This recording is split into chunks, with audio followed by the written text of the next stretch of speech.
Now, in continuing with our video series talking about museums and masterworks around the world, I just want to introduce some of you to the Tibet Museum in Lhasa, TAR, China.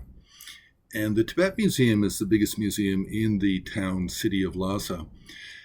And it has tremendous holdings. It has paintings, sculpture, ritual objects, and also, very importantly, it has manuscripts, very rare manuscripts.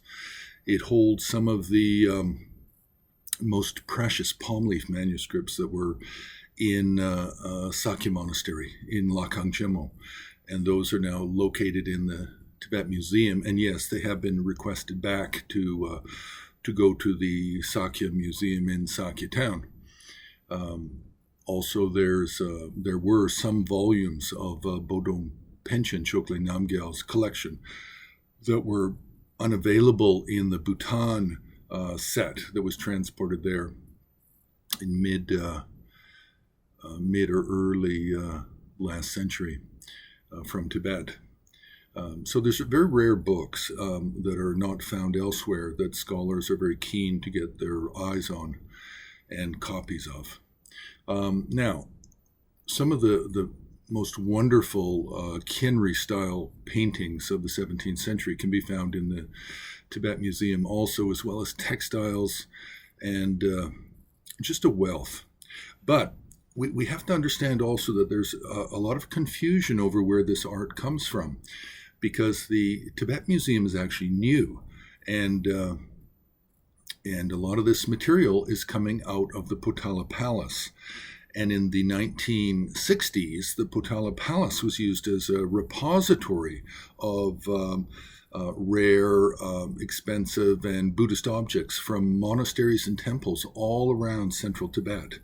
So just because something belonged to the Potala or came from the Potala recently doesn't mean that it belonged to the Potala or lived there at all.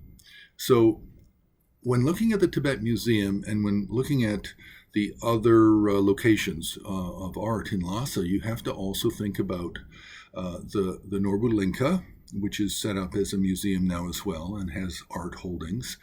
And you have to look at the Potala Museum.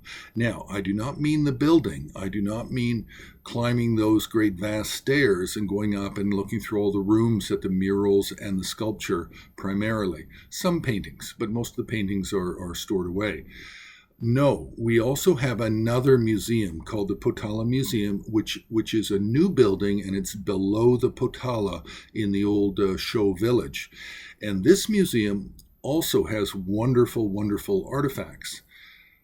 Now, those artifacts primarily come from the Potala, and again, acquired many of them in the 60s, in the 1960s. So we don't know necessarily where they resided before that. Now, sometimes there will be objects in the Potala Museum which are borrowed from temples or monasteries at some distance from Lhasa in central Tibet. We also have objects that are in the Tibet Museum which may be on temporary loan, permanent loan, or a gift from the Potala or other locations and other organizations, archaeological organizations in the TAR. So really the point here is there's wonderful art in the Tibet Museum and in the Potala Museum, the new Potala Museum, and in the old Potala building of the 17th century. These three locations all have wonderful, beautiful art, as do many, many, many monasteries, Drepung, Sera, in the surrounding area, and the Barkor. But we can't always say who the art belongs to. Very often, what's in the Tibet Museum may be borrowed from somewhere else, or what may be in the Potala Museum might be borrowed back from the Tibet Museum. We really don't know. So we have to have an open mind when looking at the art in Lhasa in these museum settings. So that's really the point here. keep an open mind.